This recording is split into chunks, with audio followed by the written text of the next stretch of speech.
Hey guys, it's nice to be with you guys today. It's been a while, but I've missed you guys. Hope you've missed me too. Alright, so today we're going to continue with the series which you are doing. And last time we were discussing about how to follow God, and we reached where we were with the Holy Spirit.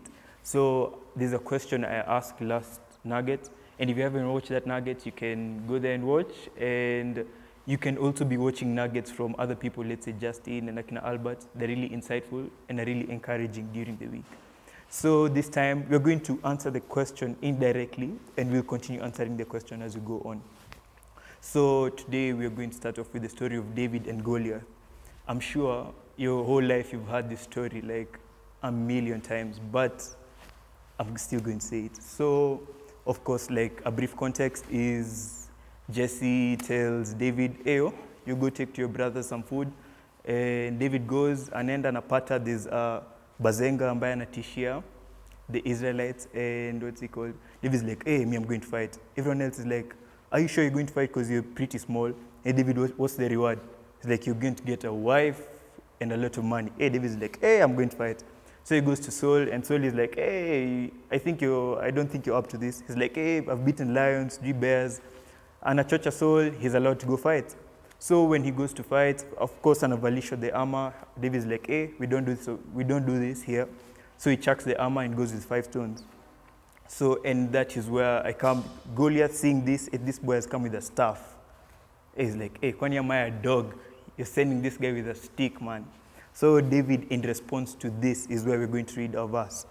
And we're going to be reading 1 Samuel chapter 17, verse 45 to 47. And this is where David replies. And David says, David replied to the Philistine, you come to me with sword and spear and javelin, but I come to you in the name of the Lord of heaven's armies, the God of the armies of Israel, whom you have defied. Today, the Lord will conquer you, and I will kill you and cut off your head. Then I will give the dead bodies of your men to the birds and wild animals, and the whole world will know that there is a God in Israel. And everybody assembled here will know that the Lord rescues his people, but not with sword and spear. This is the Lord's battle, and he will give you to us. So after that, Goliath, depends if you went to SIU or others. So what's it called? They proceed on fighting, and David wins. So this is a story which everyone knows. Like, hey, David threw the stone. But behind the scenes, I like what David says here. Today the Lord will conquer you. Like, this is a physical battle. Yes, David is the one who threw the stones, but in actuality, if the Lord is the one who conquered Goliath, then behind the scenes, I'm sure there are some angels who are throwing their things up on Yuma.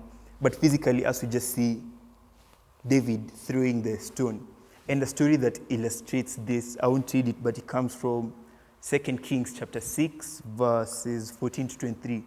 And we get to see a guy called Elisha. And Elisha was with his servant, and an army surrounded their place. So the servant is like, hey, Buddha, ni kunoma. So Elisha is like, chill. Yani there's an army surrounding you. And Elisha is like, hey, it's time to chill. And Elisha prayed for this guy's eyes to be opened.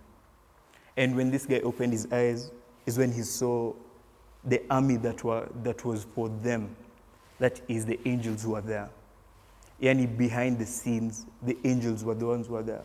And this guy had come to a place to recognize, I'm not the one who fights my battles. There's actually someone who fights these battles. And these battles are not against, like, we don't win these things physically.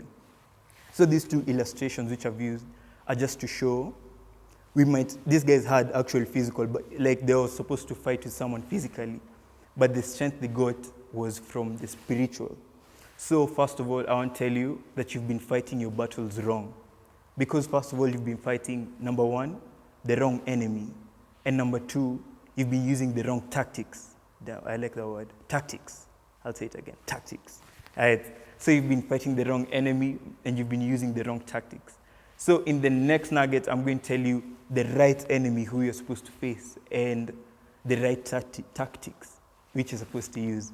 And I will leave you with a verse so that you can just check it out, and we will proceed from there in the next nugget. And the verse is Ephesians chapter 6, verse 12. All right, that's what I had for you guys this week. Hope to see you next time.